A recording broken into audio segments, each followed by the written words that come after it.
Welcome to our penultimate seminar. There is one more tomorrow. Tomorrow's is on Sri Lanka and the remarkable vote in the north, where Tamils have voted for a Sinhalese politician in a big way after a very, very long time, perhaps for the first time. And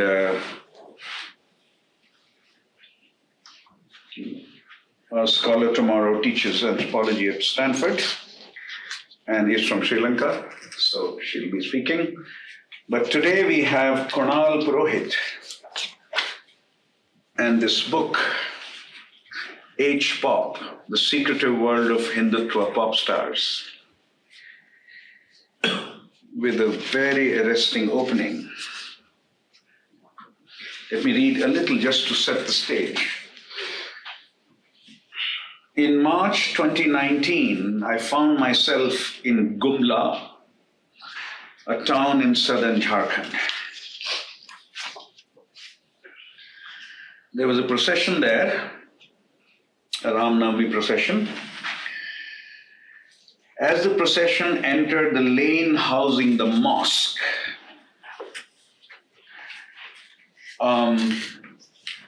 a song, barely audible but audible to some or many, had the following words: "Toss the mullah's skull cap to the ground." The Muslims outside the mosque were waiting to welcome the procession. They suddenly felt threatened. A few hours later, some Hindu men from the same procession were returning home when they saw a Muslim man with a young Hindu woman in So-So village, about 4 kilometers away from Gumla. The man was a 20-year-old resident, Muhammad Shalik. The woman was a local. They tied him to an electric pole off the road and assaulted him with rods and sticks. By the time his father arrived, Shalik was nearly dead. He died in Gumla's Sadar hospital minutes later. I couldn't sleep that night. That was also the night this book was born. Well, I have worked on Hindus and Muslims. This is the book I published 20 years ago. There are lots of incidents of this kind with one big difference.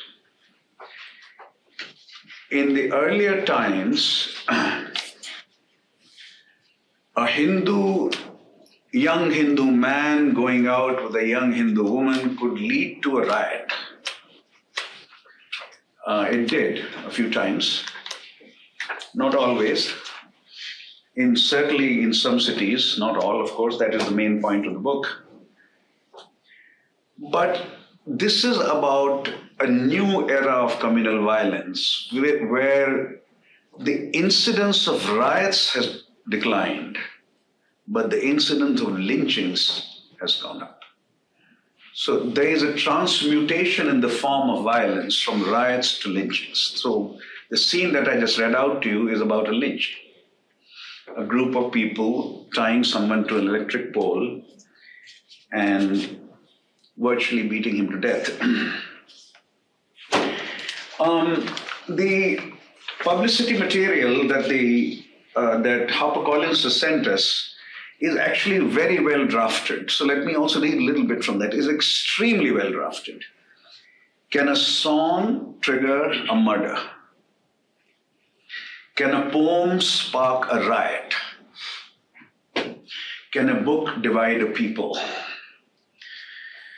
Across India's dusty, sleepy towns, a brand of popular culture is quietly seizing the imagination of millions. On the internet and off it.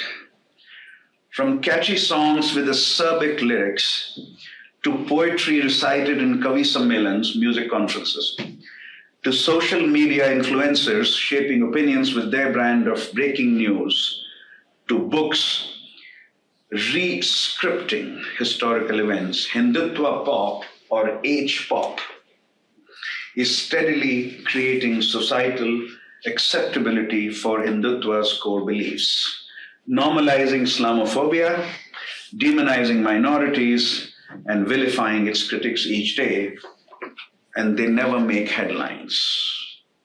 And the book is about these small, sleepy towns. When this happens in Bombay, it makes headlines. When it happens in Lucknow, Delhi, it makes Hyderabad, it makes headlines, but it won't make a headline in this town that I don't even know. I've been to Jharkhand.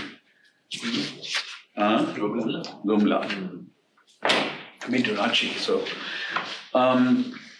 Kunal Purohit has been a journalist for nearly 2 decades.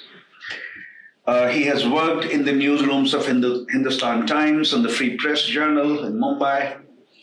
He's an alum of the School of Oriental and African Studies, SOAS, London, where he earned a Master of Science in Development Studies with distinction, and has received several awards, journalistic awards, Ramnath Goenka Award, Statesman Award for Rural Reporting in 2014, I did a lot of, my first book was about agriculture in rural India, and I had spent a lot of time in the villages of Punjab, Haryana, West UP. So this is interesting that he won an award for rural reporting. And then a UNFPA Lardli Media Award for gender sensitive reporting in 2014 and 2019. So he'll speak for 45 minutes, and then I'll introduce a commentator, very well suited to comment on a topic of this kind. Welcome, Kunal. The topic is not very pleasant, but important to understand. Extremely important. Thank you. Thank you so much, Ashutosh. It's a very detailed and a splendid and a terrific introduction. My only problem with it is it's robbed me of my beginning, because that's exactly how I also open my talk, is with exactly that story, right? And the reason why I do this is because I write this in the book as well, that this is not a book that I set out to go and report on. This is a book that happened to me in some ways. It happened to me because I didn't know of the existence of this world that I call the world of, the secretive world of Hindutva pop stars. I had no idea that this existed. I had no idea that there were people who were constantly churning out this kind of content. And I almost stumbled upon it because I just happened to be, in Gumla, trying to figure out the way in which the lynching of Mohammed Shalik had happened. And with the context to this, as you also mentioned, Ashutosh, is that we've of course seen in India, for decades and decades, and Ashutosh is in the room. He has a data set named after him, so I don't need to elaborate on communal violence in the country. But as you rightly said, Ashutosh, I think in the last few years there has been a change, and there has been a shift in the way communalism has exhibited itself. And the shift is essentially what I saw on the ground is this, that as against large mobs coming and clashing with each other, what I started seeing a few years ago as a journalist on the ground is that they were not now sort of large political actors and mobs egged on by political outfits or actors. These were all people who were living amongst themselves. These are all friends who lived next to each other. They were neighbors who had spent their entire lives and childhoods together growing up. These were people who had celebrated each other's best occasions, had mourned for each other when they lost, when they suffered death, and so on. And yet something had started happening where people had started forgetting all of these various identities that they were living, and chose to prioritize one identity, which is their religious identity vis-a-vis the religious identity of the person against them, right?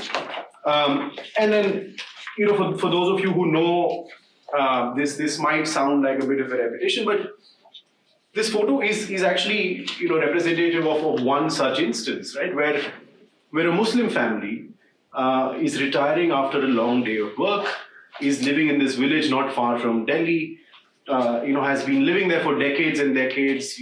They've got multiple generations in the same house who've been living there for decades. And one night, a group of villagers turn up at their doorstep, right?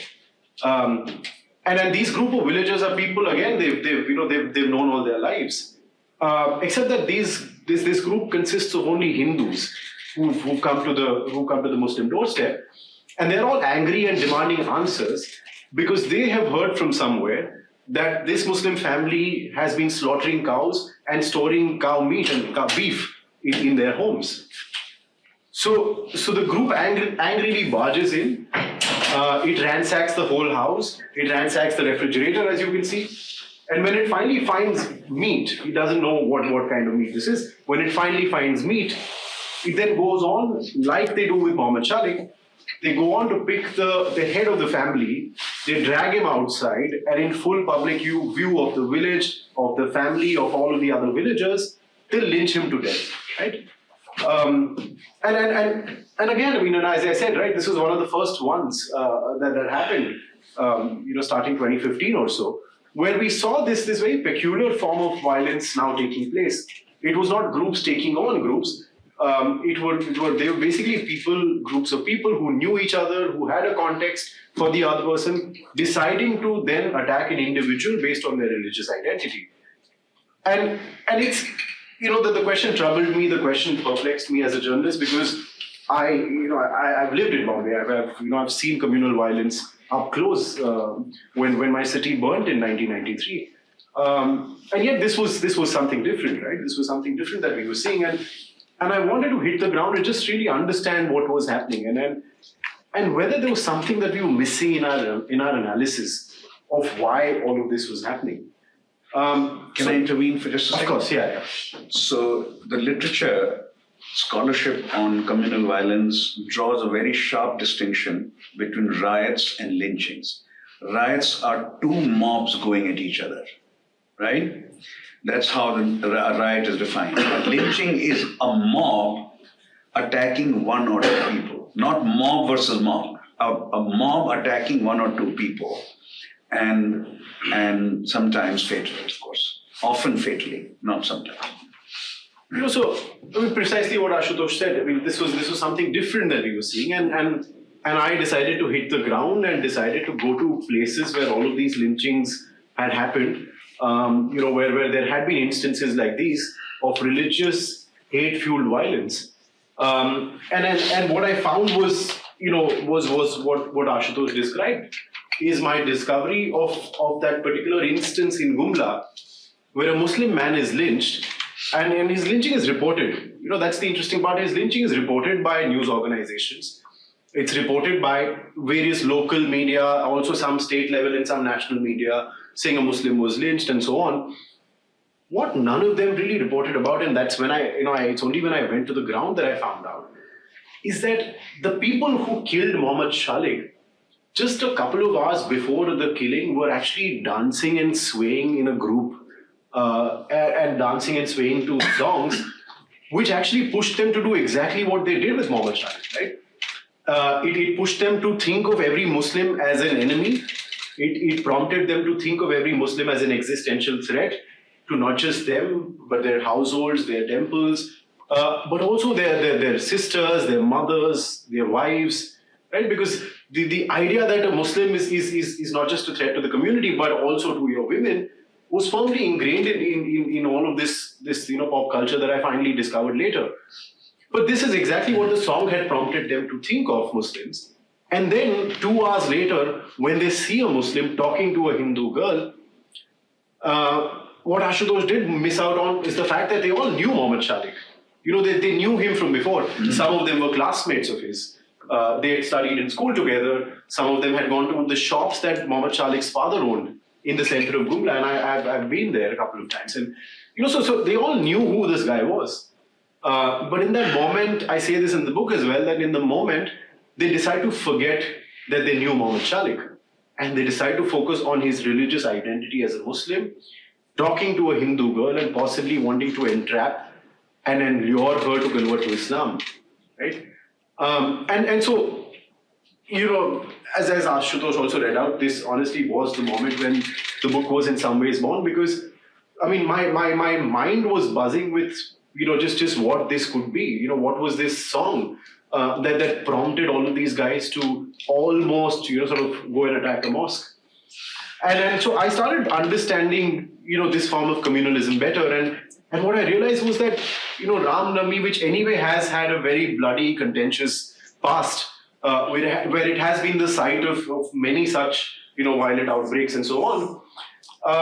What was happening now was that there was a particular brand of music that was constantly being played in Ram Navami procession after the other in various parts of the country. And that was then finally leading to, provocation, or leading to violence, or leading to instances like what we saw with Mohammed Shadi, right? And I don't know how many of you have seen or been a part of such processions, but I just want to show you a video to show you the scale of what a Ram Navami procession in places like these look. All right, let me see everybody's hands up in the air and clap, clap, and clap, clap, clap, clap.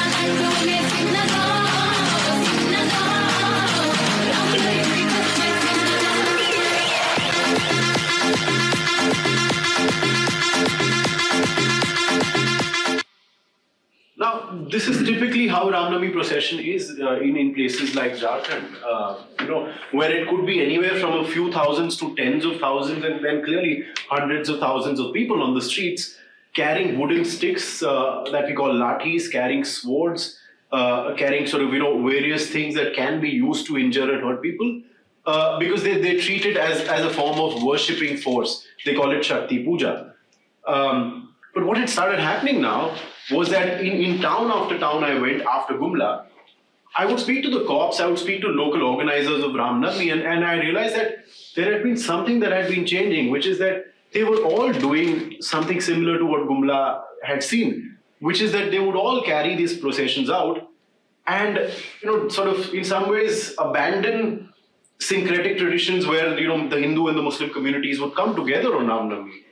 So even in Gumla, for instance, every time a procession like this would come to that mosque where sort of this song was played, the Muslims would actually come out. They would welcome the Hindus. The two would share this sort of moment of coexistence and harmony, and then respectfully the procession would go ahead. But now what had started happening was that there was this this brand of music which had been playing in different parts of the state and different parts of the country later, which was actually trying to nullify that syncretism, where the idea was to always have these processions come to a mosque or come to areas where where Muslims were in large numbers, and play songs which were really sort of meting out threats of violence, of dispossession, of dehumanizing the Muslim identity, of ridiculing it sometimes. And that is when I realized that there was a whole genre of pop culture that I needed to investigate and find out. And that night when I went back, this is the beginning of what I started finding out, which is that there were all of these different songs which were typically meant to do various things, right? There were songs like the first one, which was essentially meant to attack all Muslims as being sympathizers of terrorists, blame every Muslim in the country for a terror attack that happened in Jammu and Kashmir, in Pulwama region. Then there were songs which, sort of recharacterize India's Mughal history as something else. Again, vilify and dehumanize historical figures, especially Mughal figures. There were also songs that, clearly buttressed the Prime Minister's popularity and spoke of, India's neighbors, especially its Islamic neighbors, in hyper-nationalistic, jingoistic terms, like this song. There were songs that, again, sort of pushed the Prime Minister's popularity while pulling down the critics of the Prime Minister and his party, right? And giving them gendered sexual threats like that song does. And finally, there were songs like these, which was pretty much what those people in Gumla heard. And for those of you who can't tell, this song essentially says that the man with the skull cap will be forced to bow down and say Jai Shri Ram, right? So essentially, this is what this new sort of genre of pop culture music, which is what I call Hindutva music, was attempting to do. It was attempting to try and give out all of these threats, push all of these lines of Hindutva, but in a way that is very, very distanced from political messaging that we're used to seeing, which is from direct political actors. They are all people who are seen to be quote unquote independent artists who have no political affiliations and who are extremely popular in the spaces that they occupy. And they are the ones seen to be pushing Hindutva thoughts, except they are not calling it that, right? They're not saying we're campaigning for the BJP or we're backing the RSS or whatever. They're all saying that this is what we're doing for the nation. So what I do in my book is that I follow for about 4 years Kavi Singh, who's that lady in the first thumbnail. She's this 25, 26-year-old singer from Haryana in northern India, and I mean she's one of the most prolific of the artists in this space because she has a song for every occasion. She has a song. This was her first song, in fact, which was a song after the terror attack in Pulwama in 2019. She had a song immediately after, in fact, even before the Home Minister could formally go to the House of Parliament and announce the abrogation of Article 370, which stripped Jammu and Kashmir of its autonomy. She had a song ready for that moment as well. She has a song for Love Jihad, which is this imagined conspiracy where Hindutvawadis believe that Muslims are luring Hindu women and wanting to convert them into Islam. So she does have a song ready for every occasion and everything that she conceives to be a potent point of polarization and mobilization. Right? What I did also start seeing is that what happened in Gumla was not an aberration. Unfortunately, in the 4 years that followed, this started happening more and more and more, and in different places. This is typically how it would play out.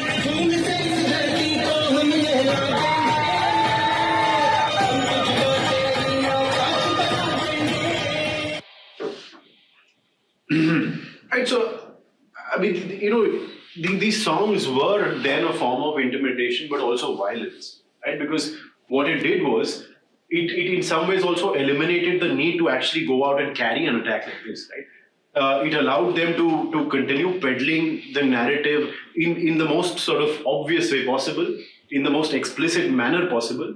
And yet, I mean, for most of these processions, no one is really held responsible. There is no accountability to who's doing it, to who's singing these songs. None of the singers I know are people who ever faced any sort of police or criminal action, right? So this becomes a very interesting vehicle to then try and continue to project these Hindutva sentiments. And not surprisingly, this then has become a new template of sorts. Where this is now happening in Maharashtra, where I come from, in the western part of India. This is happening in Hyderabad, in the southern part of India. In Bihar, in the eastern part of India, 200,000 swords and plenty of hateful songs. Again, in Hyderabad, and this is particularly interesting because this person who's mentioned here is an elected representative of Prime Minister Modi's party, the BJP. And his claim to fame in Hyderabad is that he organizes these processions, and then he has a stage mounted in the middle where it surrounds different mosques, and then he stands on the stage and he sings Hindutva pop music like the ones we've heard. And in fact, he's actually one of the more popular singers in this space, right? What's the name? T. Raja Singh. in Hyderabad. in Hyderabad. And then that has contributed to his fame and popularity, not just in Hyderabad, but he's now, I mean, he's a very sort of revered figure in the online Hindutva space. You should go and check him on YouTube and so on. You will see multiple reels and stuff about him. And this again is, this is in Jharkhand, right? And this has continued since then. I mean, it's now, after that, it's happened in Mumbai as well, where I come from, and so on. So it has indeed become a template that has been perfected. What also does happen is, often in these processions, the people who are a part of these processions, the Hindus in the processions, keep their phones on, right? While they go to Muslim areas, while they then play these songs. And the songs have very explicit lyrics which give out threats of violence and so on. So what they typically try and do is, if they see, they will try and provoke. And if they see that someone is taking the bait from the Muslim side, they will be recording the reaction that that these songs get from the Muslim side. And as soon as someone does react, that let's say someone hurls a stone, someone hurls a slipper or a shoe or whatever, that video then gets shared on social media saying, look, a peaceful Hindu procession has now been attacked by the Muslims.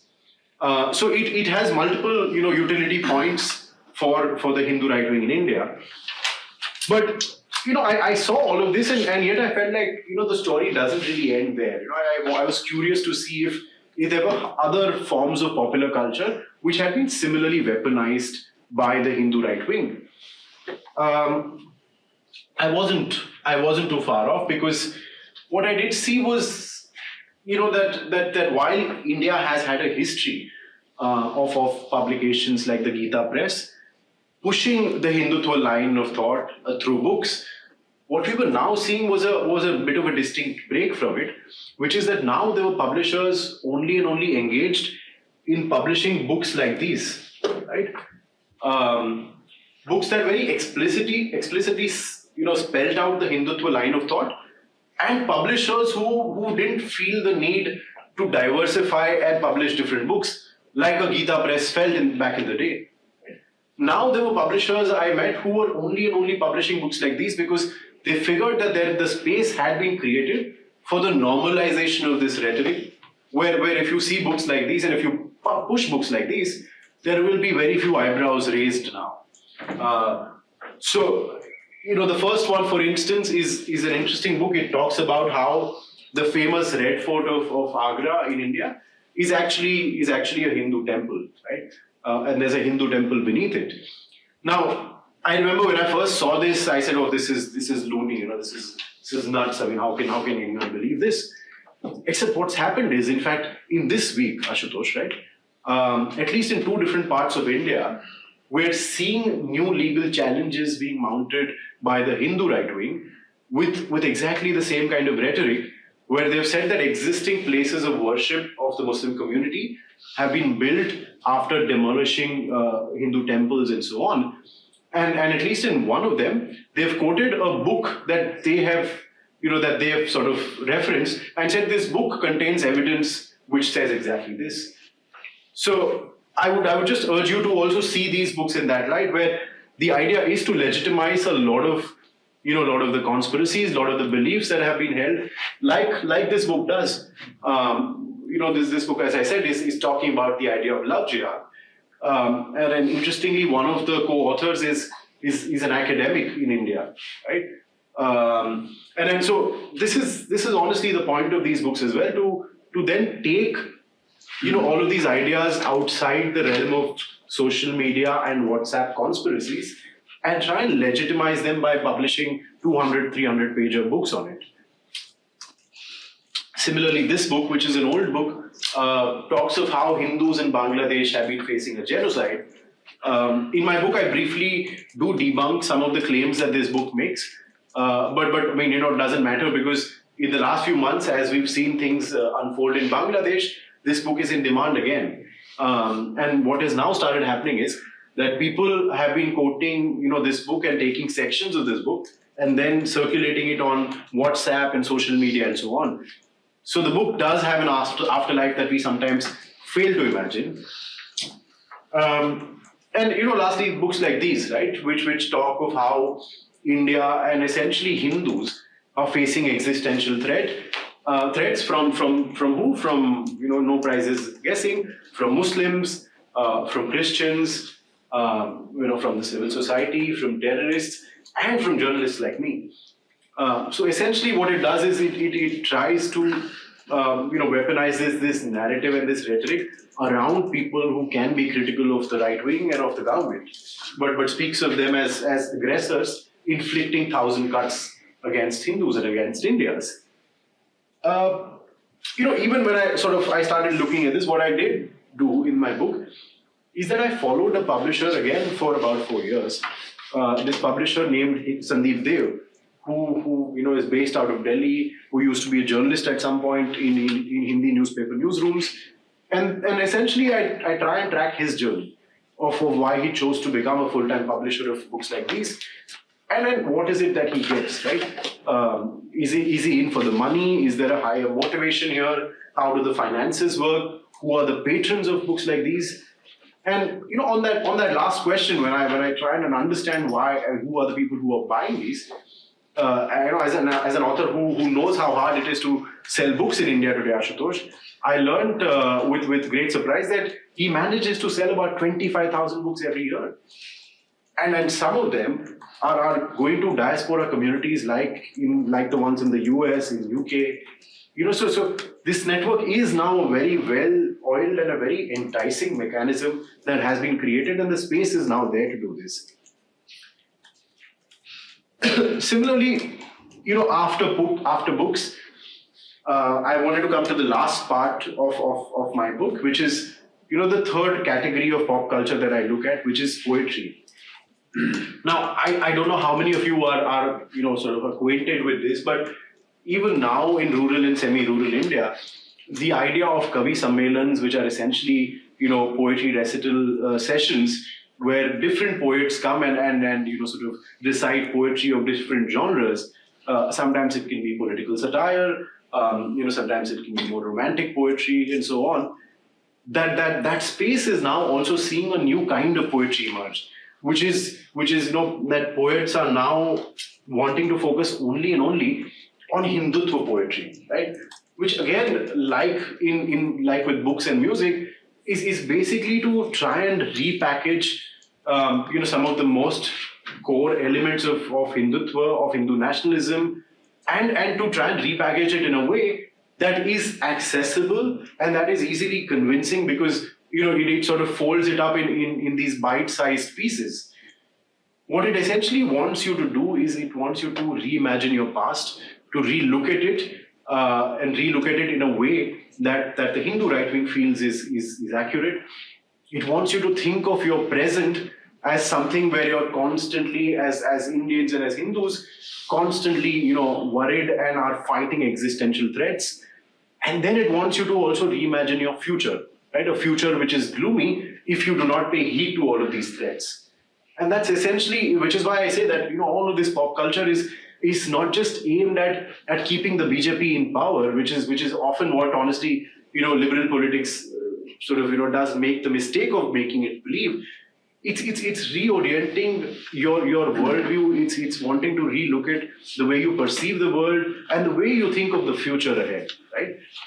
And this particular poem, it's a short 30-second clip, will, I think, give you a very good example of what I mean when I say that it's relooking at the past, the present, as well as the future.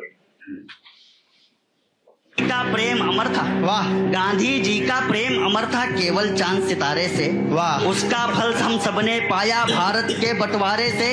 अगर गोडसे की गोली उतरी ना होती सीने में, अगर गोडसे की गोली उतरी ना होती सीने में, अगर गोडसे की गोली उतरी ना होती सीने में, हर हिंदू पढ़ता नमाज फिर मक्का और मदीने।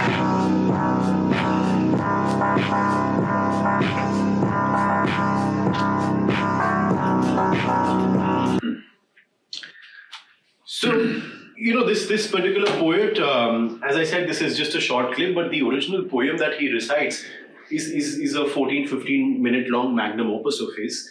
And it's so popular among these circles that when I told, and this is the poet that I also follow in the book, Kamalagne, But when I told the other two characters in my book, right, when I told Kavi and Sandeep that I'm also interviewing Kamal, they said, "Oh, of course, we know him. You know, who doesn't know him?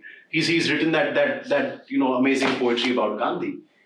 And so this essentially becomes their calling card, right? That they produced stuff like this. And the reason why I think it's important to look at it, although reporting on poetry and Kavi Sammelans doesn't really happen anymore in India, is because I was very keen to go to places where the phone didn't exist like it does in our lives, right? Where not everyone is consuming everything on social media, and where other forms of mass entertainment haven't yet percolated. So what I do with Kamal is again, I sort of track him for 4 years. I spend time with him.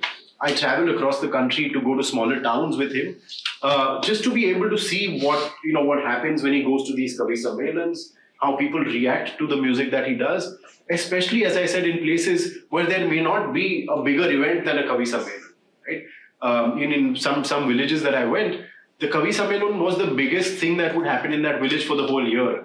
And that would typically happen either on Dasera or the day after Diwali or so on, right? So it was the biggest celebration where they would get poets from different parts of the country to then recite poetry like this.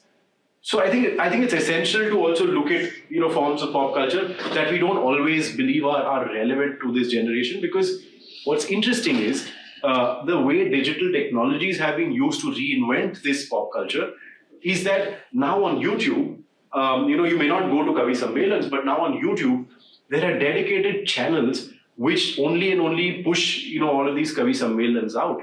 So they are broadcasting all of these Kavi Sammelans where millions and millions of people are viewing them now. Right? So it's not just about the few hundreds or the few thousands who come and gather and listen to this poetry. There's a wider base that is now consuming this constantly. And again, mind you, this is not even a part of the poem, right? The videos and stuff. This is the poem repurposed for the sake of the younger generation, which will want to consume an Instagram reel or a YouTube short and so on. So there's an afterlife to this poetry as well, and this kind of pop culture that is existing, and I wish we were able to see it. But I mean, as I said, right, like when I saw what happened in Gumla, I realized that what happened with Mohammed Shalik was heart-wrenching, but what was also disturbing, especially in the way his death and his lynching had been perceived, is that there had been very little focus, Ashutosh, on the process that led to his lynching, right? And this is a self-critique. This is a critique of the media, of journalists like me, is that we focus on communalism as an event, right? We think this is an event that we must look at. When there's a hate speech, that's an event. When there's a riot, it's an event. Or when it's a lynching, it's an event that we look at. What we don't always see and understand and perceive, or maybe willfully don't, is that there's a process that builds the event as the outcome of the process, right?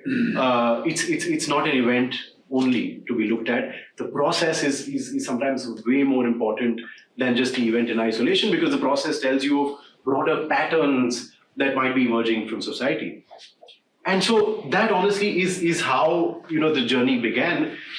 And I say this with no joy, but when I first started reporting on this in 2019, I thought it was H-pop was a phenomena that was restricted to the Gumlas of the world, that it was going to be something in rural, semi-rural India, that when I would come back to Mumbai, when I would go to Delhi, nobody would have heard these songs, right? And nobody knew these songs. Nobody had heard of these poets. These books were not as popular. And just like I have traveled with the book and I have sort of been reporting on the book, so has in some ways H-pop, right? It has also traveled from the Gumlas of the world to now the Mumbais, Delhis and Bangalores. And it's no longer just being played in processions. It's now, as I'll show you, it's now part of social media reels where kids like this one are making reels on songs. And you'll listen to the song in a bit, but just remember that this is a song which is talking about love jihad. The song is called Love Jihad. This is a song by Kavi Singh, who's the singer I profile, and Kavi doesn't believe in being subtle, right? So the song is called Love Jihad. And the song is targeted towards Muslims and what they do. So listen to a glimpse of it.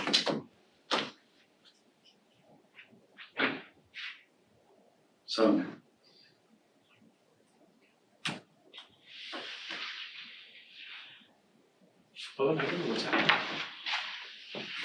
इनकी मनसा का अब तो पता चल गया ही होगा जब घर में घुस के मारेंगे क्या तब एहसास तुम्हें होगा आँख खोल जल्दी देखो दूर करो अंधियारों को मानवता के हत्यारों को करो बाहर गद्दारों को I mean, I wish I could say that this is an aberration, right? That this is just a one-off, parent who's radicalized and making the kid dance. But what I have seen is that H-pop is now a part of college festivals as well. There are videos where school kids are dancing to H-pop in official school functions, right? I mean, India hosted the Cricket World Cup very recently, and as a cricket fan who couldn't afford the tickets, this video did sort of, make me sit up, because what you're going to see is essentially some of the richest people in India who could afford the ticket, or at least richer than a journalist like me. And then they go to the cricket stadium and they sing this.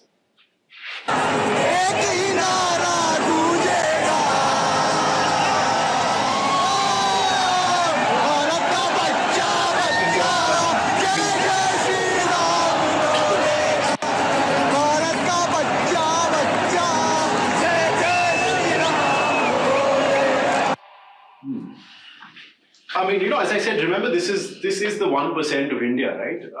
These are the people who can afford some of the most expensive tickets for a sporting event in India, and they gather, and the stadium also plays this song, but they gather and sing this song together. And the reason why I show this video, Ahmedabad. This is the Narendra Modi Stadium. Modi Stadium, Ahmedabad. Yeah, fittingly. 120,000 people. So, this is the reason why I also show this is to debunk,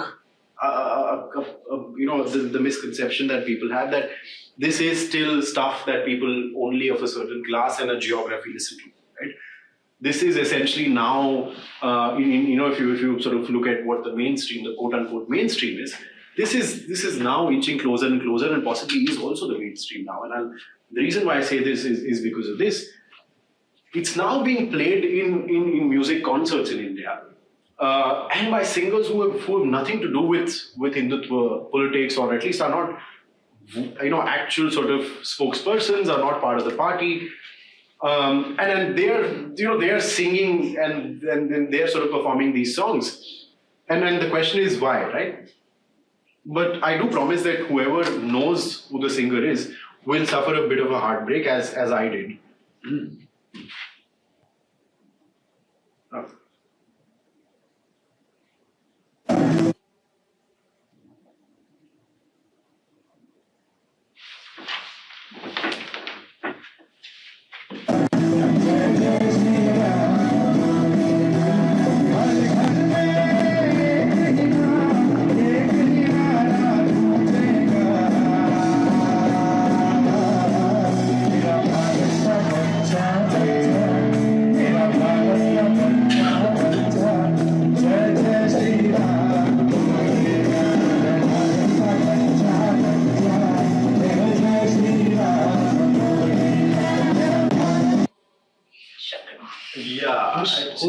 This warm, cuddly, cute figure in the center is Shankar Mahadeva. Yeah, well, that's no surprise. I mean, actually. Yeah, it's The breathless guy? the breathless guy.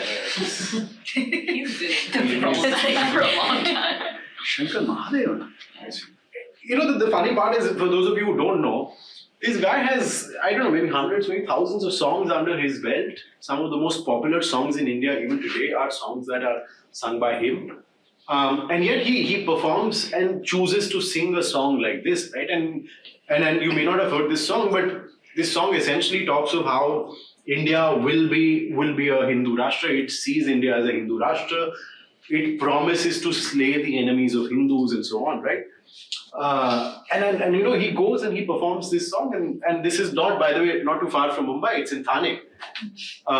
You know, again, a very, very urban space. People like me living there. So, you know, this should tell you, as I said, right, that the boundaries of geography and class have now been transcended by H-pop. This is, as we were mentioning, this is last night, and in fact I updated this at the hotel just an hour before I came here. Is that last night there was a constitutional ceremony where, you know, in Maharashtra, where I come from, there was a new government being sworn in, and the governor, you know, sort of swears them by the constitution. And last night were in attendance at that ceremony some of the richest and most influential people of the country, right? But also in attendance exactly in that event and performing, the headline performer in that event was a guy who basically has been a religious or devotional singer for many, many years, Kanhaiya Mittal.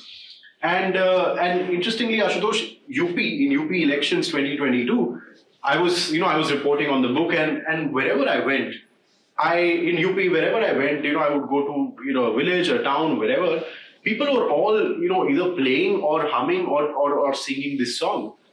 And the song essentially was, "Jo Ram ko laaye hain, hum unko laayenge. UP mein fir se hum Bhagwa lehrayenge." Essentially saying that the people who brought Lord Ram back, you know, we will vote them back to power, and we'll ensure that the saffron keeps flying in Uttar Pradesh. That song became an absolute craze, you know, because people had the song as their caller tunes and ringtones. They were listening to it when they drove. And so I started seeing whether I could follow this guy. You know, I wanted to try and understand what his deal was. So I got in touch with him. And, you know, he did respond initially on WhatsApp. And then, you know, as the kids say, he ghosted me. You know, he stopped responding. And I said, you know, what has happened to him?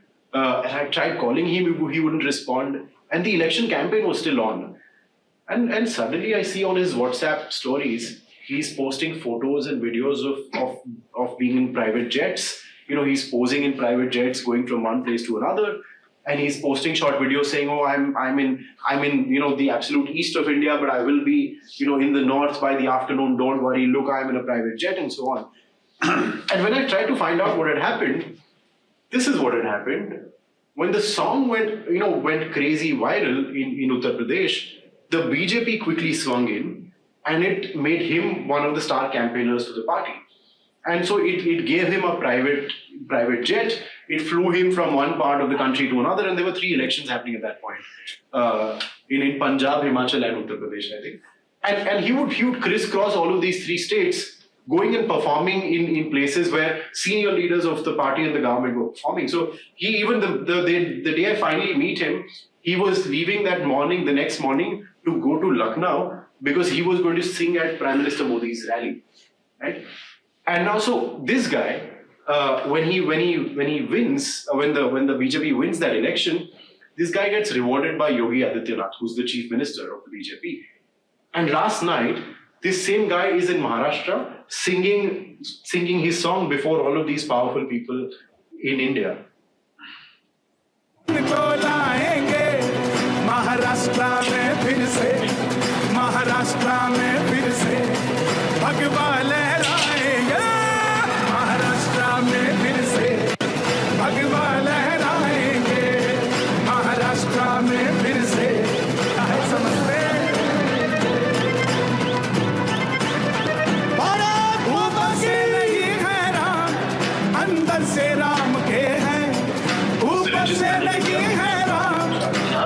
Shahrukh is not responding very much. I noticed that.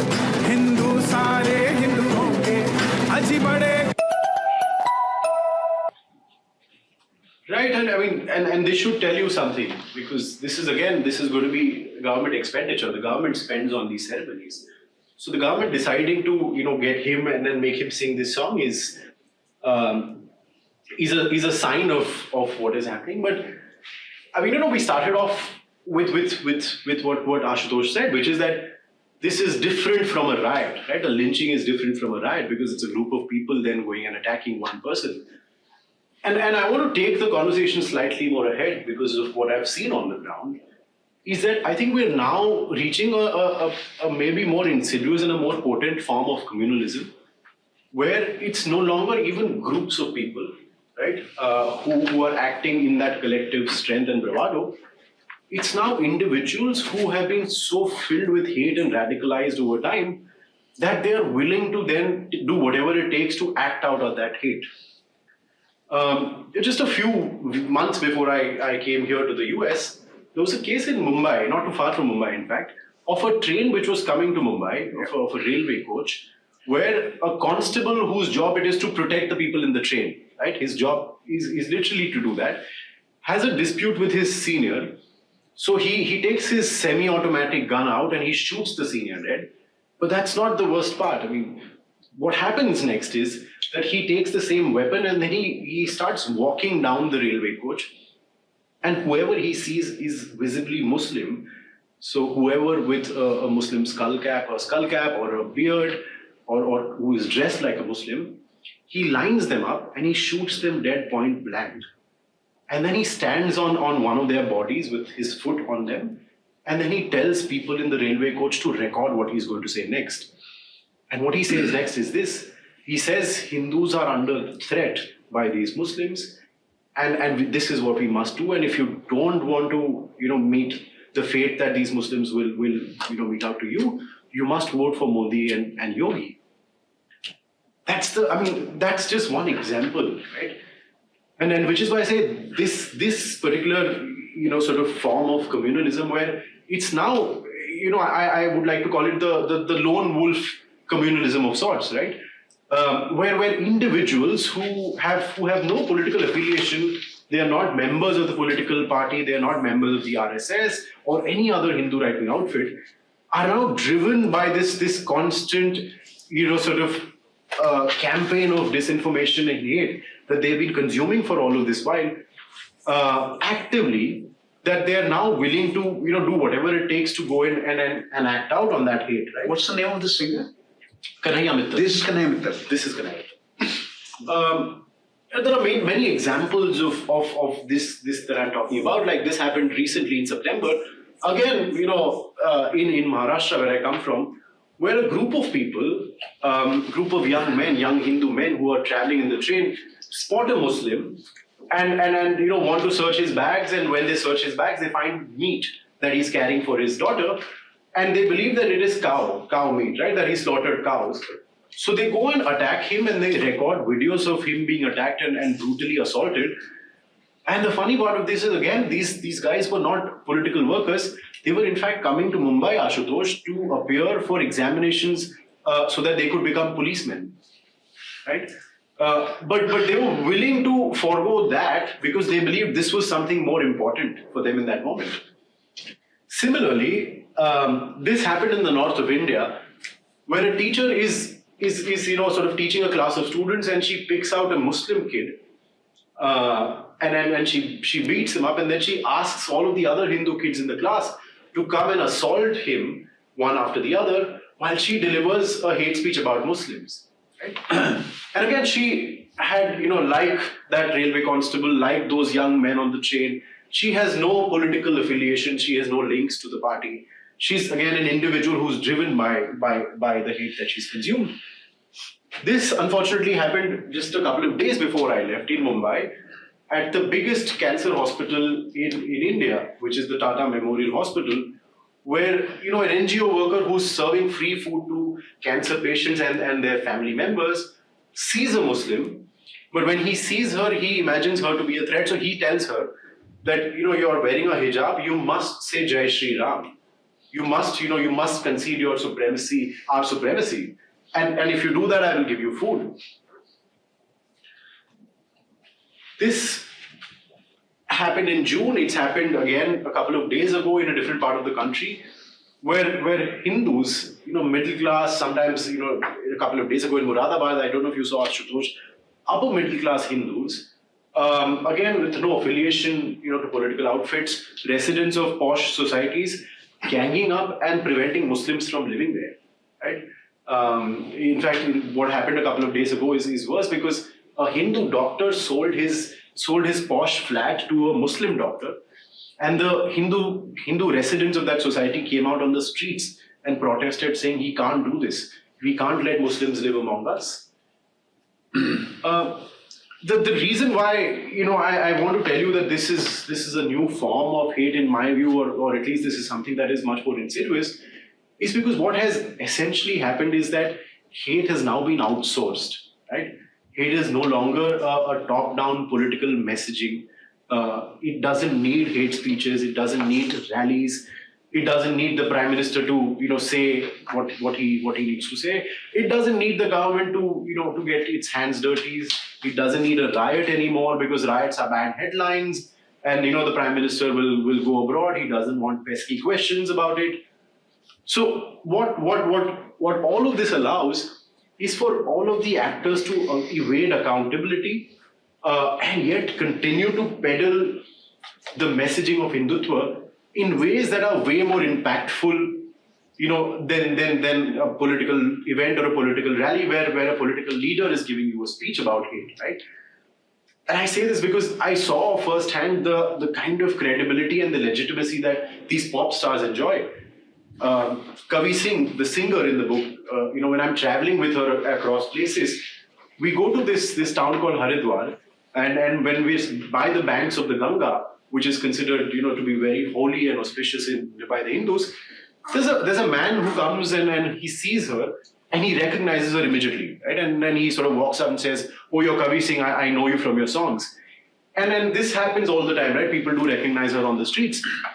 What he says next leaves me astounded. He says, "I've been following your work for all of this while. I respect you immensely. I just have one request." And she says, "What is your request?" He says, "Can I please wash your feet with the water of the Ganga?" Because for me, what you're doing is you're fighting for the cause. You're fighting for our religion. So for me, you are a true warrior. You are a true hero. And I worship you for doing what you do. And I don't think anybody's doing that with Shankar Mahadevan, right? Or Taylor Swift or whatever. My point in saying this is that the people who are carrying out this form of messaging are pop stars because unlike the other pop stars, they're not seen as people who are exploiting stuff like this commercially for their own gains. They almost carry a halo around them because they're believed to be people who are selfless, and they're not getting Rajya Sabha seats. They're not becoming ministers or MLAs or whatever. They're people who are selflessly engaged in doing this for the cause. And I think, as I said, right, I think it's time that we start thinking of the process of radicalization way more seriously than we do, because I think essentially that will give us the answers to the world that we see, fast unfolding, where we can't always understand the outcomes, right? And then we're always perplexed with why stuff happens when it happens. I think sometimes it's because we're not paying attention when the process is underway. And so that essentially is what the book is trying to do. The book is trying to really speak of that process of radicalization and the people who are pushing that radicalization.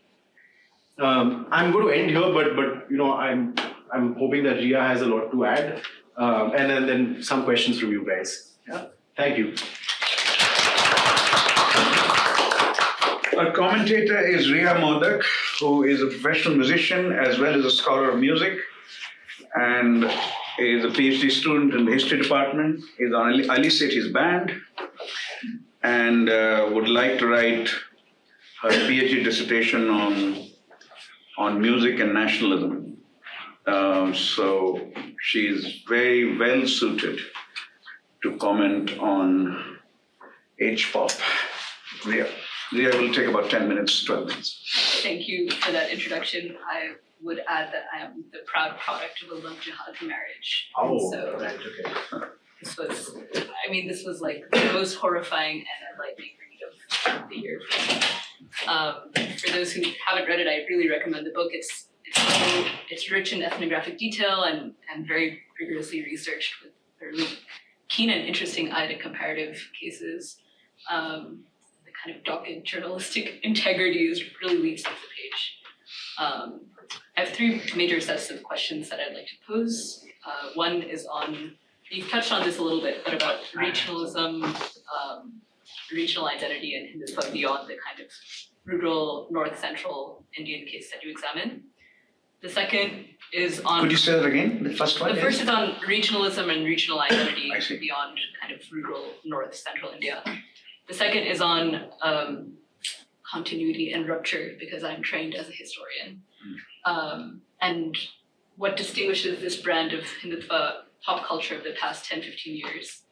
And the third is kind of on the process of writing the book and what it entailed for you.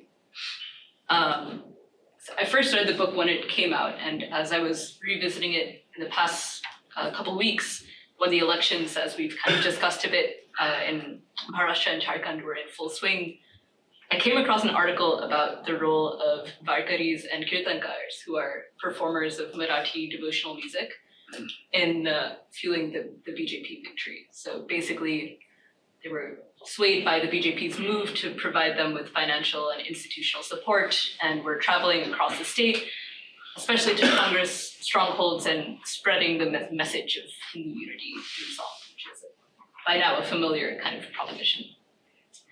And in Maharashtra in particular, this is a pretty well documented phenomenon. There's a great book called Singing a Hindu Nation by the ethnomusicologist Anna Schultz.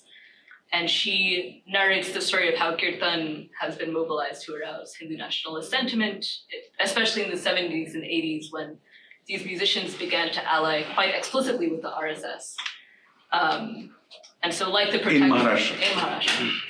And so like the protagonists of H-pop, though many decades before them, they were composing and singing works, critiquing, really eviscerating Gandhi and Nehru. And from their perspective, Godse was like a regional hero, someone who was from a Marathi Chitpavan Brahmin family, on the level of Rana Pratap and Shivaji. So in Maharashtra, we see this weaponization of music, performance, poetry in service of Hindutva ideals, what you very grippingly describe, which has stuck with me, the slow, everyday communalism of a rapidly changing India, very deeply tied to the state's specific history and culture. So performers are kind of inspired by the caste makeup of the state, by a range of specifically Marathi heroes from Shivaji to Tilak to Godse, and are evoking these regionally specific forms of music, so kirtan, abhang, Bawada, bhajans, etc. So I wonder if you might comment, you've kind of spoken on how we're moving beyond the rural to the urban, but also if you see the kind of pop culture at the heart of this book as emerging from a specific regional milieu. I also ask this because in the book you talk quite a bit about the lyrics of the songs, for example. But I wonder if you might ruminate on the kind of musical content of them as well. So the second question, which you have answered in some ways, is basically why now? So why has Hindutva pop become so enticing and so profitable now?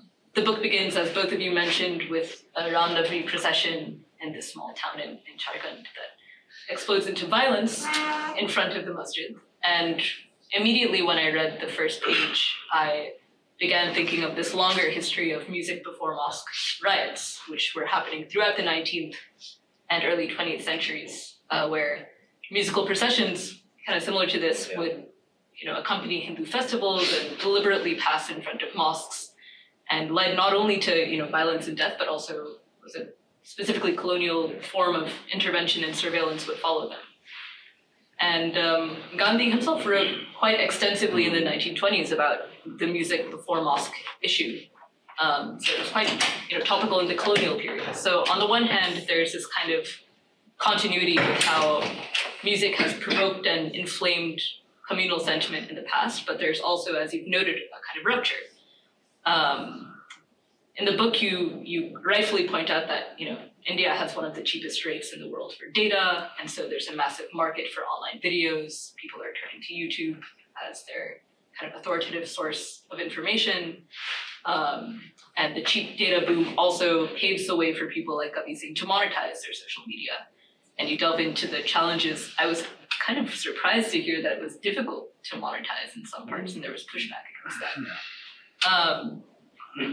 So, there's this technological dimension with its attendant forms of patronage and commercialism and virality. And there's also a political profit motive. So Hindutva sells. And you tell of many moments where, in addition to embracing the ideology, there's a lot of opportunism.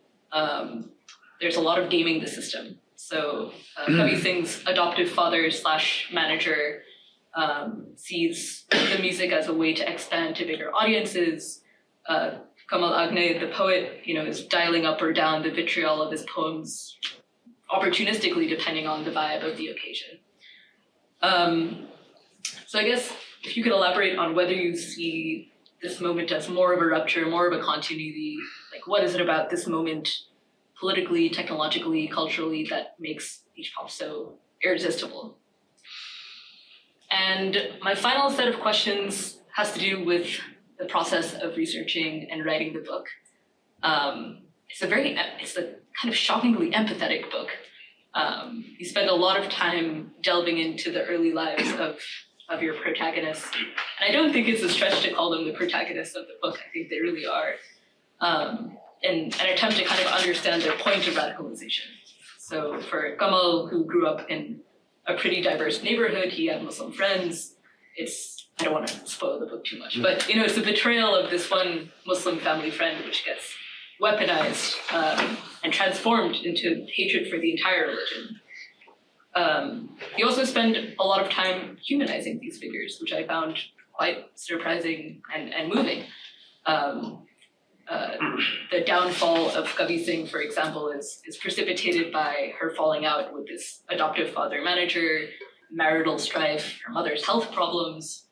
Kamal's father dies unexpectedly. These are all kind of tragic elements in the narrative.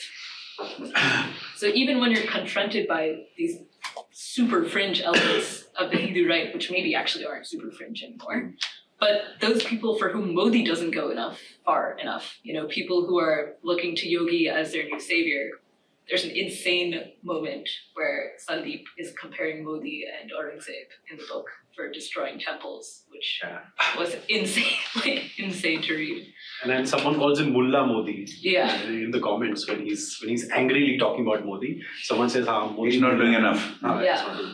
So, even when you're engaging with these ideologues who, as you know, you can say out loud what the BJP cannot say out loud, you remain very cool-headed, like you're thanking them in your acknowledgements for letting you into their lives and whatnot. And so I wonder if you could talk about the kind of journalistic and political ethic at play, where understanding the rhetoric is really the priority rather than making normative claims or inserting yourself too deeply into the book. So, if you could speak a bit about the importance of this kind of ethical commitment to rehumanize, how were you able to gain access and trust with these protagonists and their families, build relationships with them? Have they read the book? And if they have, what has their response been? I'm also very curious. Yeah.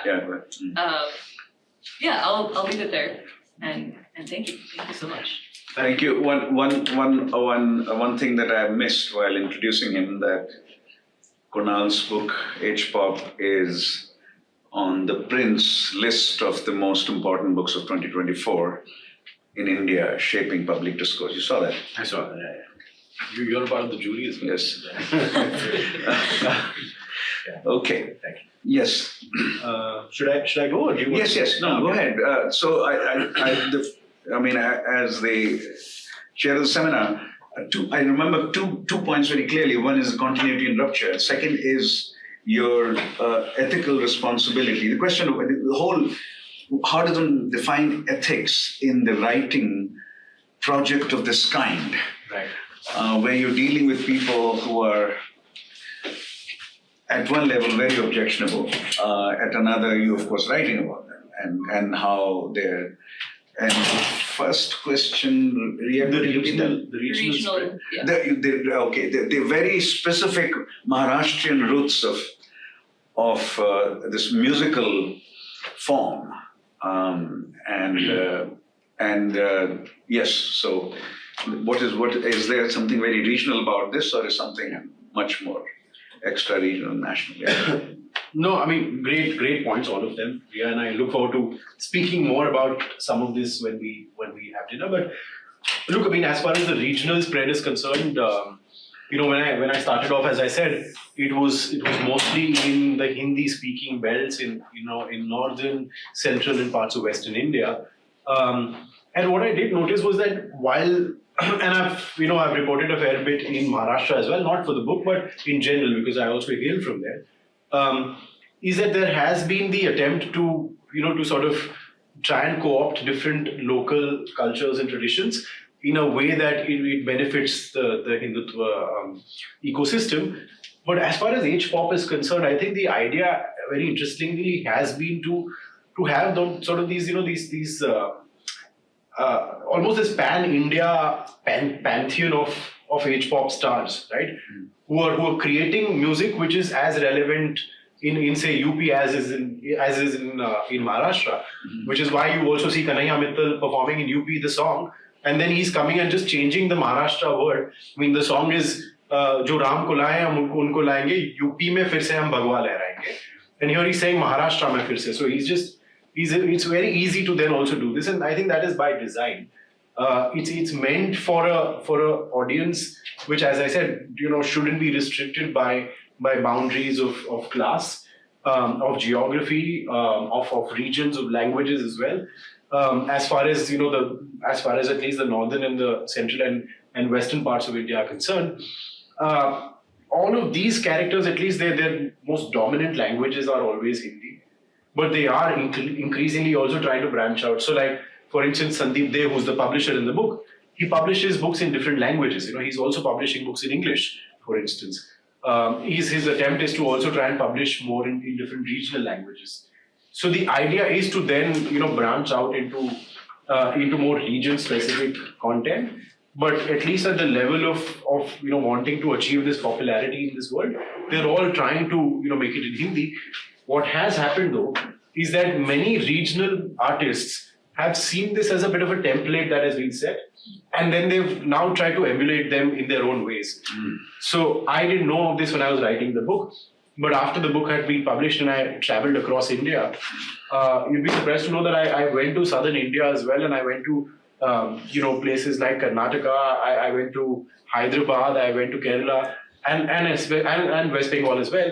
And there were people who came up to me and told me that they had heard similar songs in their respective languages, the regional languages of that state.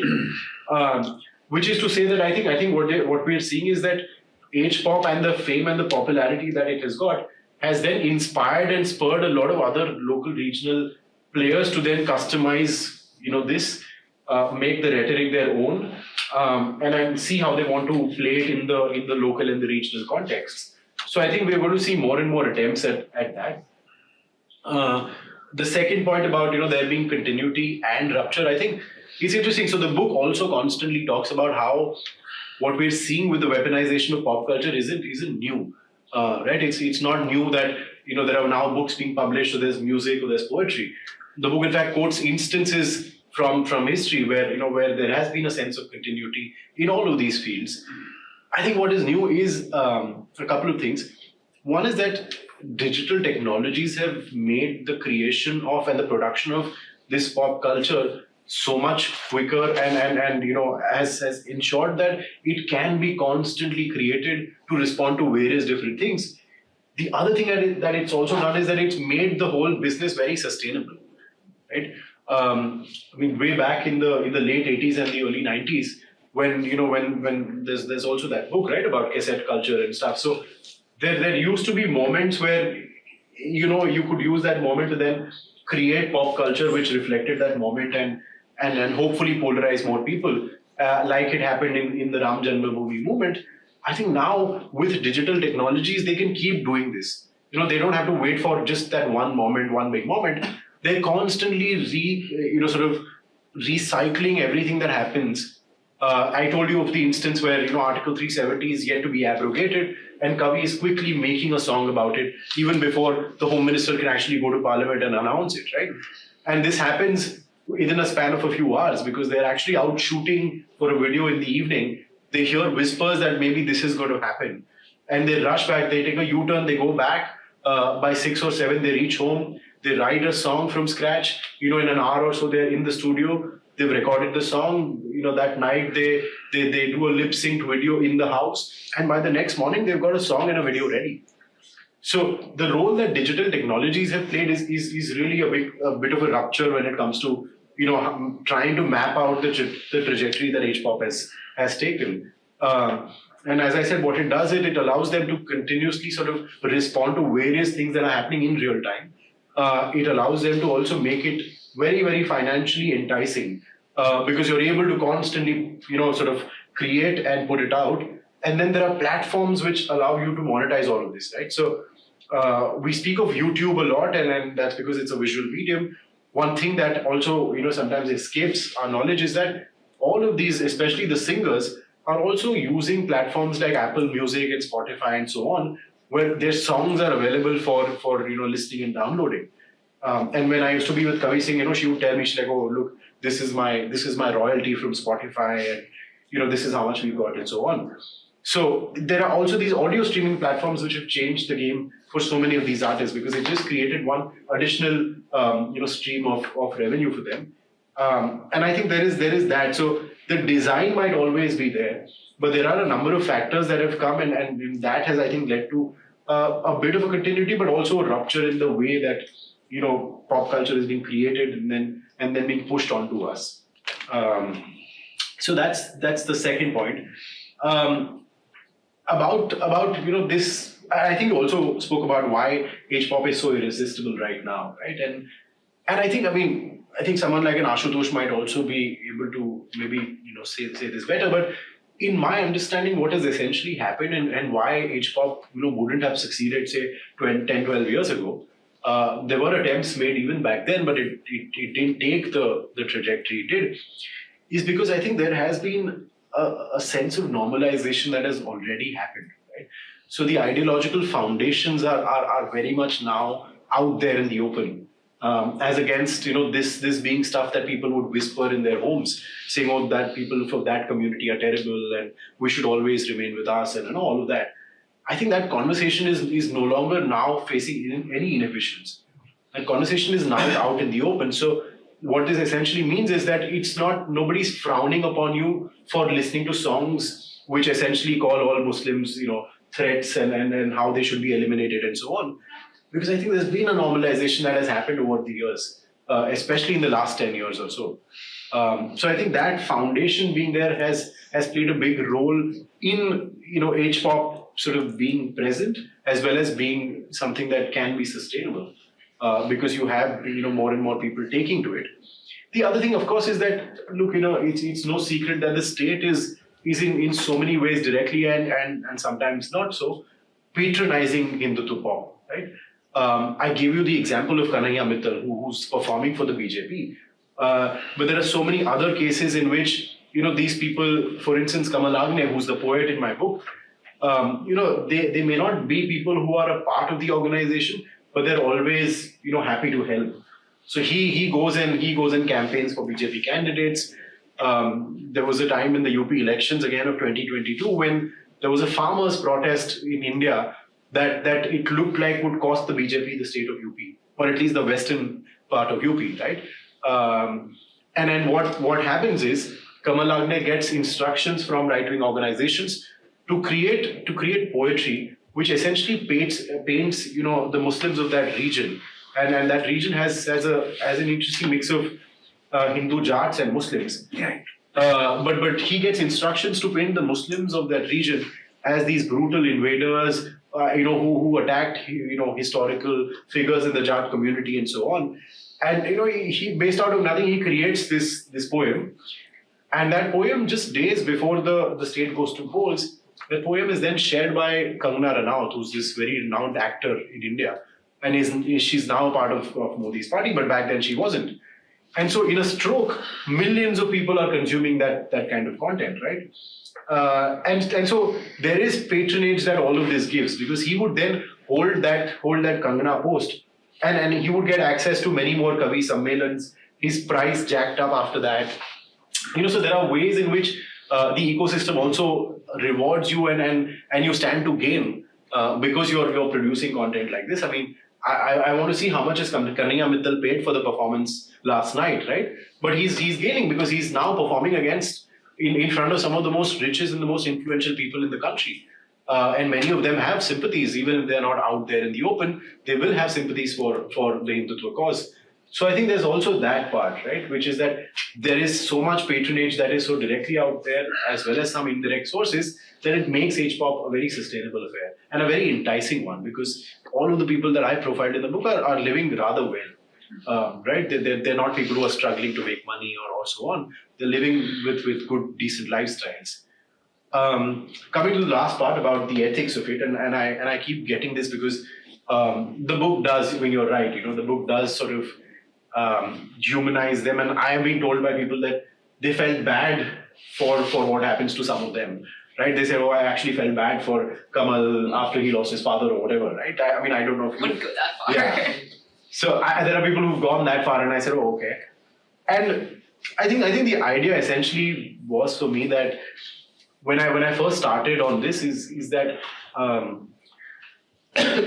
in times like the ones that we're seeing in this country, and the times that we're seeing in my home country, in India, we're seeing increasing polarization between people of different ideologies to the point where we're unable to understand the other's point of view, right? And we're very quick to label and judge and so on. And a result of that is the absolute breakdown in our understanding of what is driving people across the political aisle. My take on this is that I think journalists don't or shouldn't have the luxury of only engaging with people that they agree with, right? It's not the journalist's job to only engage with people on their side of the political divide. If anything, I think in times like these, journalists have to step up and engage with people who society may not want to engage with, but are influential in shaping the way the country and the society shapes up.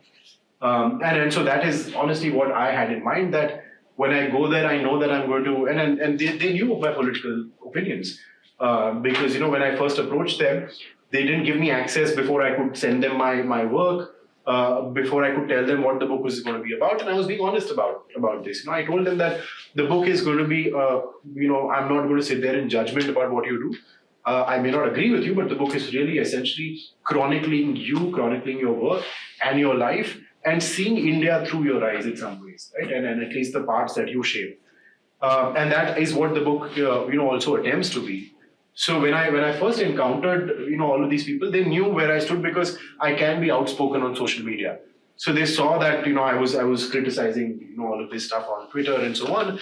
And yet they decided to engage because I think I told them this, and I said, I'm not here to, and the book is not going to be labeling you as being communal, as being, sort of these terrible human beings and all of that. I leave it to the reader to decide what you want to make of it. But I want to be as accurate in at least conveying what you feel about everything that is happening. And I think the details sometimes, as they say in journalism, the story speaks for itself. I think even in this case, the story and the people and their work speaks for itself.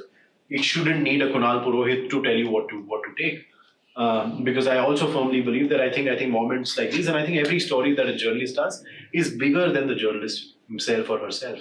I think we've unfortunately come to a point where we believe that we are the story and not the story itself. I feel like I'm somewhat old-fashioned in the sense that I never do want to make the story about me. So even at the cost of it feeling like it is sympathetic, the idea was to make you realize that these are all people who are also humans, like we are, who have ambitions, who have disappointments. They're of course taking ways that you may not condone, but there are human factors driving so much of that. Which is why the sort of point of keeping so many things, right? Like the death of Kamal's father, Kavi's sort of breakdown and the turmoil in her personal life and so on. They're all essential narratives to the book because I want you to see them as people like you, except that, ideologically you might be far apart. But I think the realization that people who can be of different ideologies are also finally at the end of the day humans like you and me. I think that is something that we must remember in these polarized times. Thank you. We have a fairly intimate setting Maybe before we'll open up for the audience now, but if we can just go around and introduce ourselves, that'll be very nice. Yeah. Hi, I'm Rachel. I'm a postdoc. Okay. What's your field? So I'm in the biological science. Biological science. Okay. Hi, my name is Aaron. I recently graduated from Brown and got my PhD in neuroscience. Oh, okay. Neuroscience. Hi, my name's Tara. I'm doing my PhD in religious studies. In religious studies. Hi, I'm Vatsala. I am a lab manager in the cognitive science department. Hi, my name is Natalia. I'm events coordinator for Succeed Center. Hi, my name is Vivek. I'm a PhD student in religious studies. My name is Amal. I'm a PhD student in history. In history. Yes. My name is Pawan. I'm Center Manager for Success Center. I'm Ashutosh Varshney. I direct the Saxena Center. Okay, let's open up. Any questions? Yeah. Thank you for your talk. And I was kind of curious on, were you able to kind of see what level of, I guess, the Muslim reaction to a lot of these issues? Like, I guess there are some well-known Muslim figures in India in terms of Bollywood and such, but even to at the communal level, is there some reaction or some sort of unity that happens following these events? Has Shah Rukh Khan read your book? I don't know. I unfortunately don't know him, but I hope he has. I'm told he's a big reader. Yes. Yeah. Look, I think it also depends, because I think in India what we've seen, and I can tell you from personal experience, having a lot of sort of Muslim friends and so on, is that I think somewhere in the community there's also this sense that we must not react to what is happening, right? That we must just bide our time and then let this moment pass, because they see this as a moment that will pass.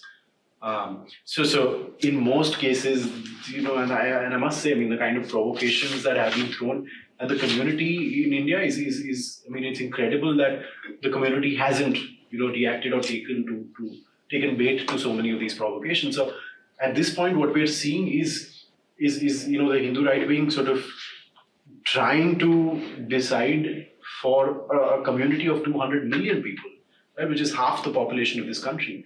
200 million people, how they must live their lives, what they must wear, what they must do for a living, everything, right? What they must eat, who they must marry, who they must not marry. So the kind of invasion that we're seeing with the Muslim life, it's something else. And I think for the most part, the reaction has been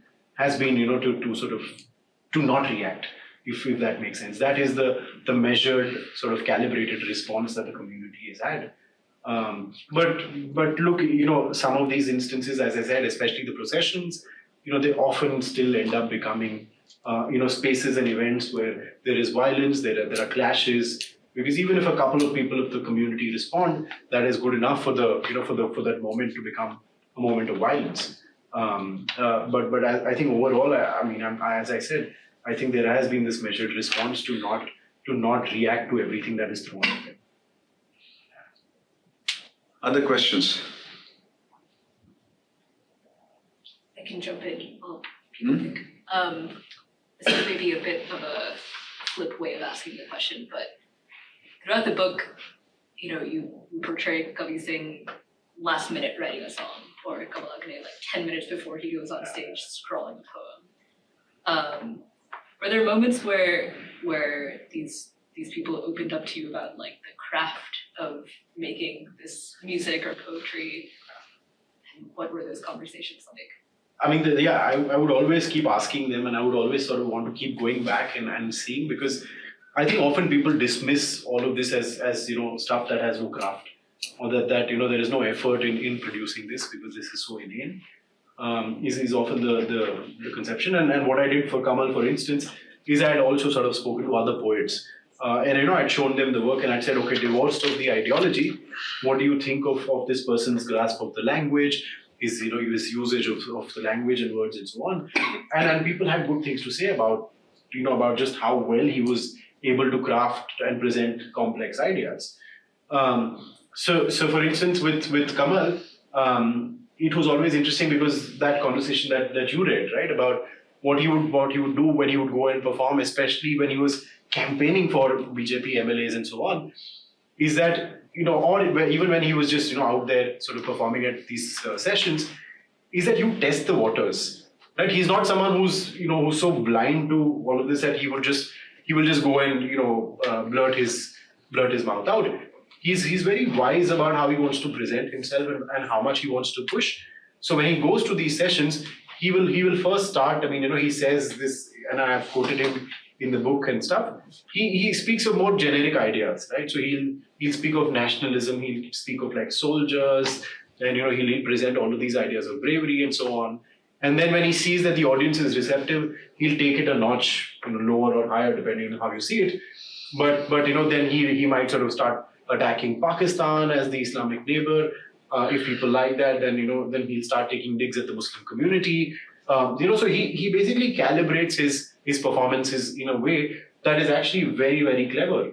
And which is why he then also manages to have great receptions from the audience, no matter where he travels.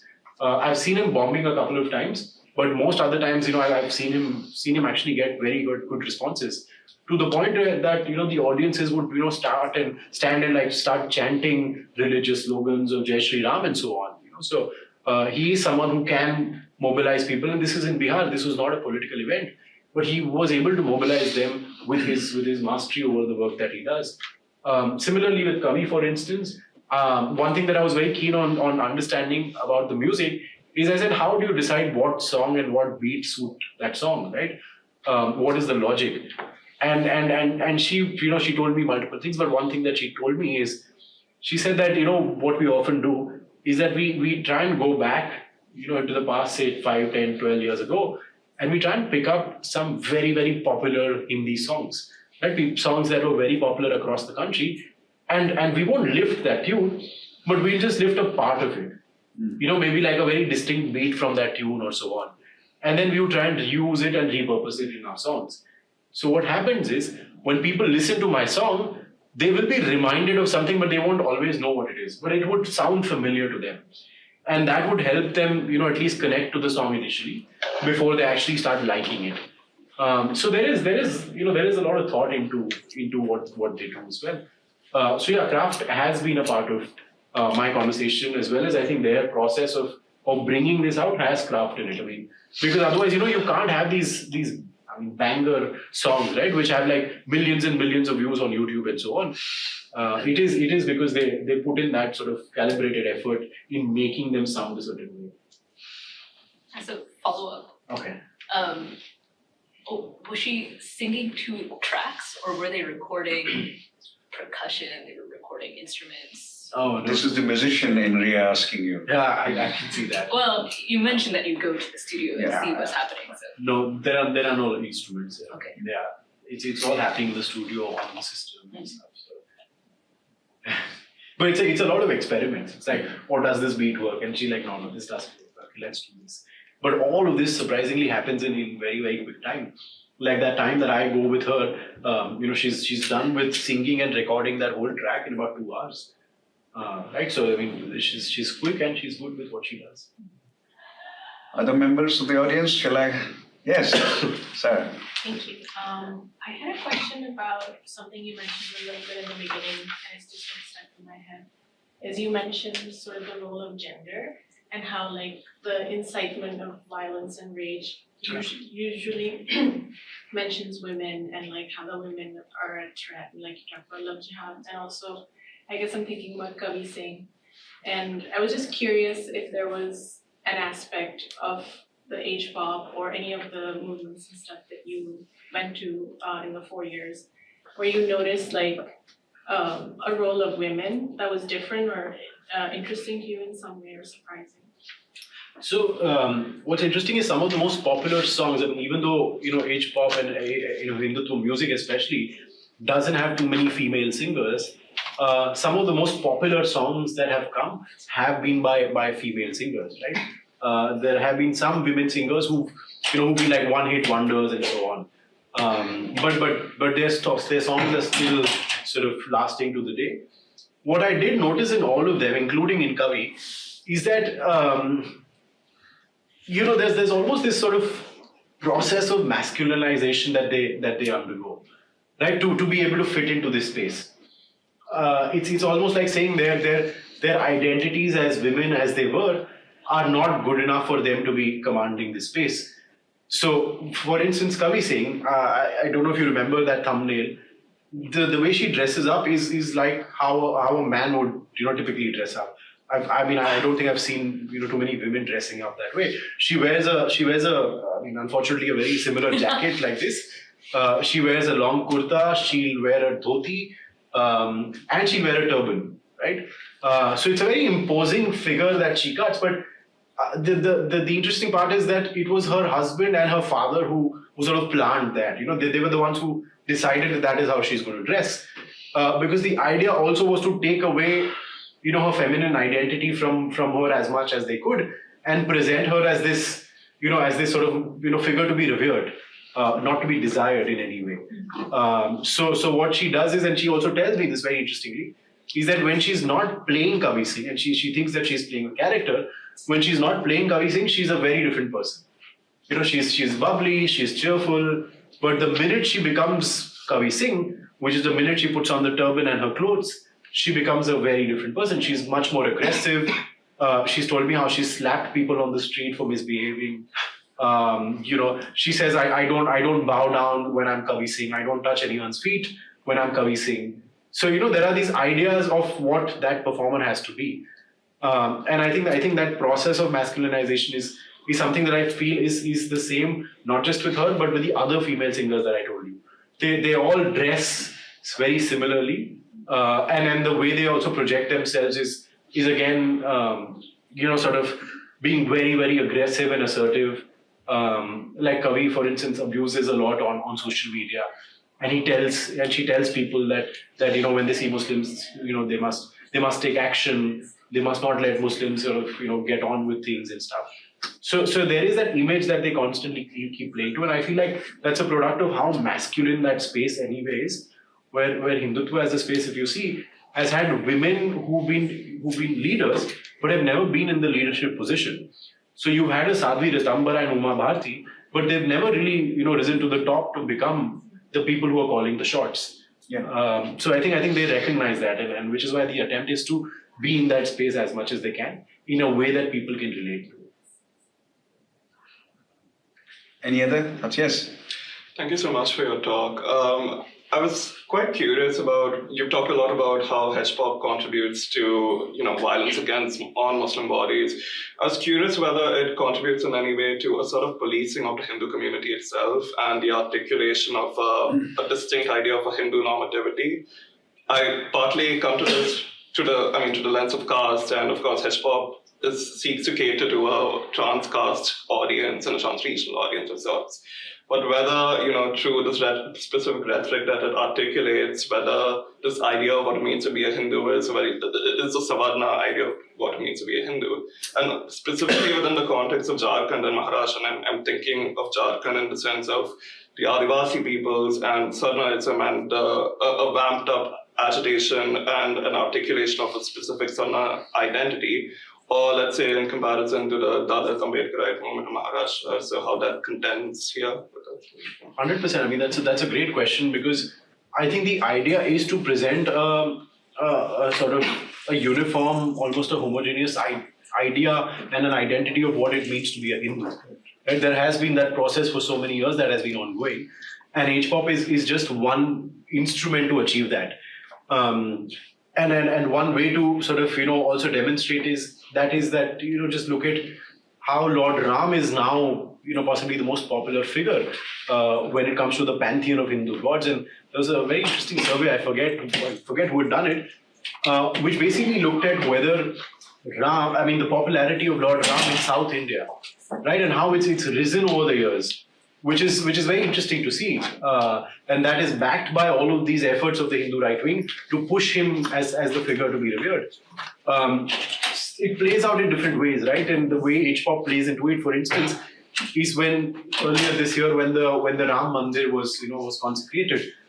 It was very interesting to see because the idea was to present that moment to be a moment stripped of all context, right? To make you forget that it has a bloody, contentious past to it. To make you forget that there were people who died because of this contestation, and to make you forget that the verdict was a very flawed one as well. The idea was to present this to be a moment of national cheer and a national enthusiasm. So the way they achieved that is that, I don't know if you saw this, Ashutosh, but the Prime Minister, and he was a very instrumental part of this, is that there were these number of songs that came out, right, which were songs that were Ram bhajans, except that they were sung by some of the most popular singers there are in India. So like a Shan singing one, a Sonu Nigam singing one, a Kailash Kher, all of these are popular figures in India, popular singers in India.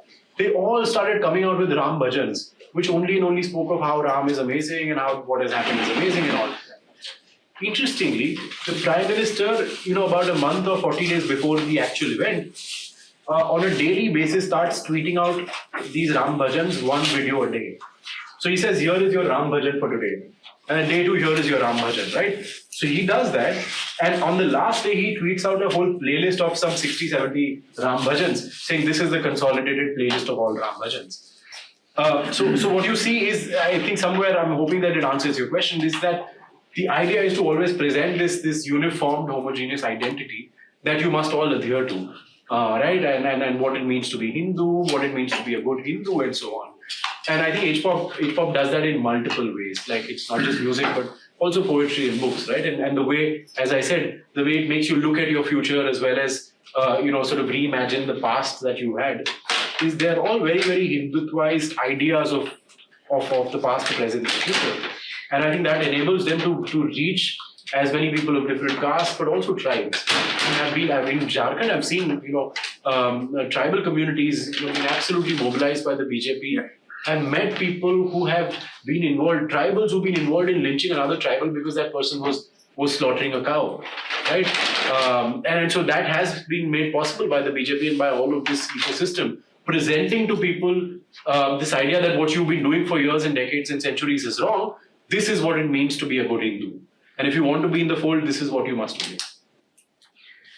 So, some any other thoughts from the audience? All right, should be. Yeah. So, Sonu Nigam just 2 days ago gave a statement that Muhammad Rafi was very good namazi, means he used to very good namazi. 5 times. Yeah. But he used to, when he used to sing bhajans, and he used to sing like Hindus. I don't know how he used to this Gulati Marna. It's not like he was not saying it in he was positive way. Gulati Marna? Some like monkey. If jump from one to another branch. So 5 times praying 5 times a day and also singing Man Tarpat Hari Darshan Ko Aaj. Yeah. In Malkos, great Malkos bhajan. And Sonu Nigam is somebody who has a great. He is a musician. He is. Yeah. So he has some stray thoughts. Yeah. First of all, is her name Kavi Singh or Kavita Singh? And she's masculinized herself. No. Her name is Kavi Singh. No. Her name is something else, but Kavi Singh is the name that she takes up when she's adopted. Not when she's a singer. Her name is Kesh Kanta. I see. Yeah. Because the typical name would be Kavita rather than Kavi, right? For a woman, right? Yeah. Now, I'm not saying that it should be so. I'm saying that's empirically true. Okay.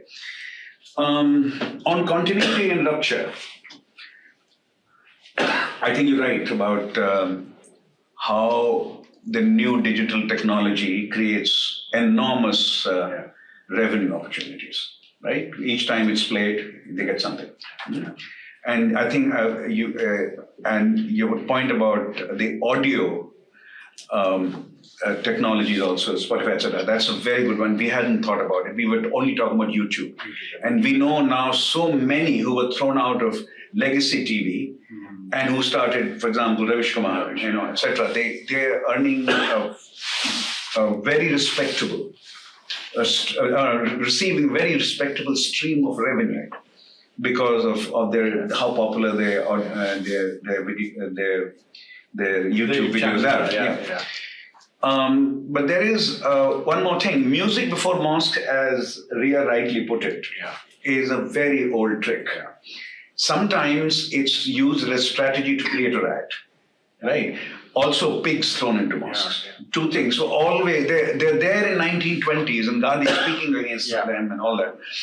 And there's a famous riot in Delhi, 24, I think, 2021, I think, after which Lala Lajpat is killed actually after that.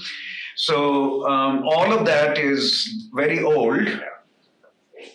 What is new, sometimes it would lead to riots, and sometimes only tensions, not riots. Now riots have receded in India. Lynchings have emerged as a new form. Absolutely. That's a rupture. Yeah. So continuity and rupture at the same time. Right? Lynchings have emerged. And a lot of these lynchings, you're right, they're not only about music before mosque, etc. They present Muslim man as the aggressor, and a Hindu womanhood is to be protected. Yes. And the best comparison that I can draw, I've written about this, is lynchings in the American South. I've read that. Every third lynching, according to the data, was to protect, was about a sexual matter. Every third. There was some stealing also, etc. So here is what I read to you from a very famous account by a famous historian, Richard White, Stanford. Lynchings were more than executions. They were public spectacles that you also shown, right? Public spectacles, even entertainments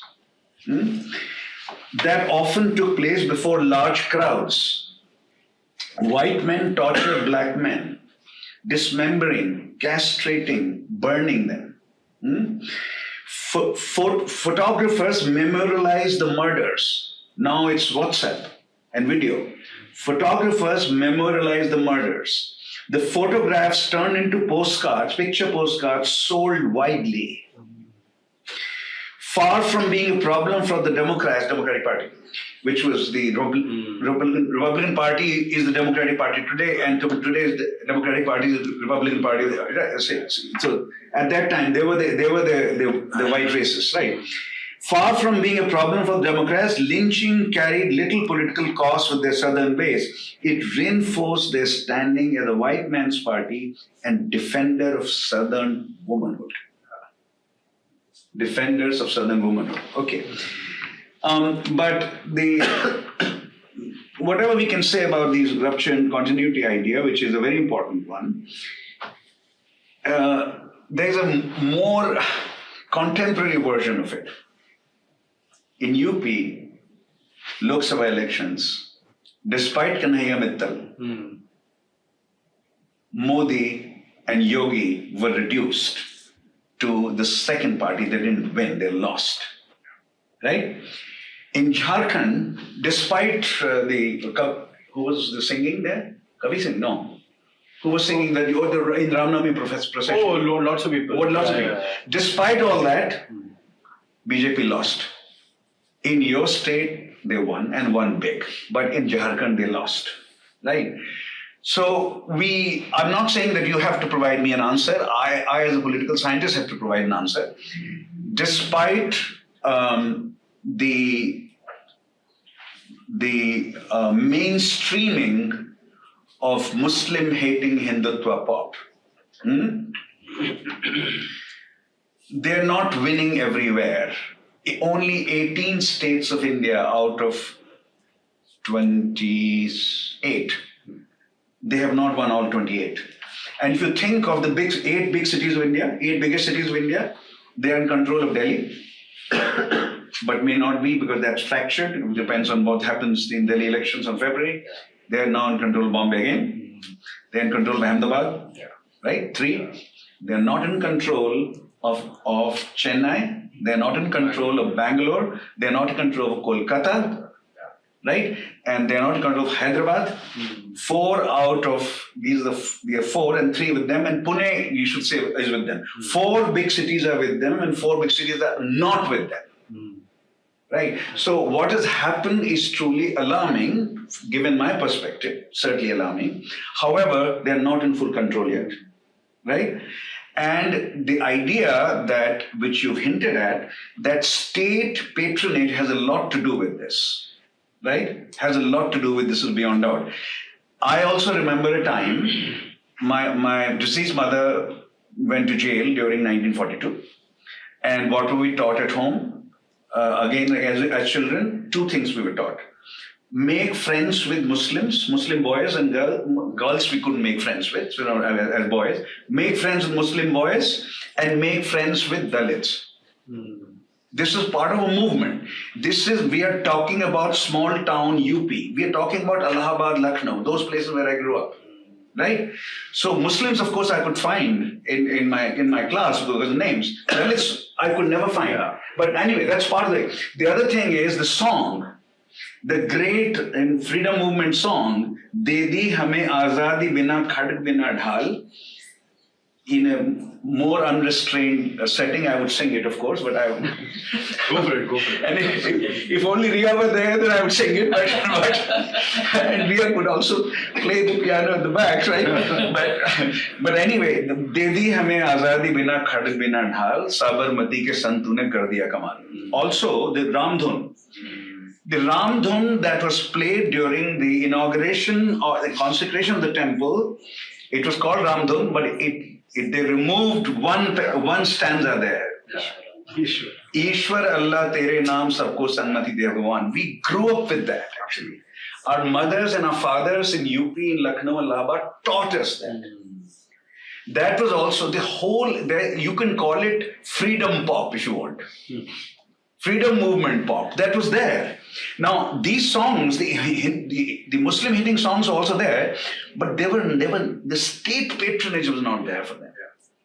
And please remember that after 1947, imagine the kind of poison that was released by the partition of India, right? And some of the films are so good. Garam Hawa is so good, right? Garam Hawa is a superb film about the problems that the Muslim community was facing in Agra, whether they should go to Pakistan or not, or Nandita's film, they're all very, very good examples. What does Nehru do? I have read his fortnightly letters to chief ministers for 14 years. Every time there is a possibility of a riot in a major iconic town like Aligarh, like Lucknow, like Allahabad, like Bombay, right? Major Hyderabad, right? Delhi, Ahmedabad also. The containing riots or preempting riots became a state project. That was a state project. It's the other way around now. After in the last 11 years, it was state project.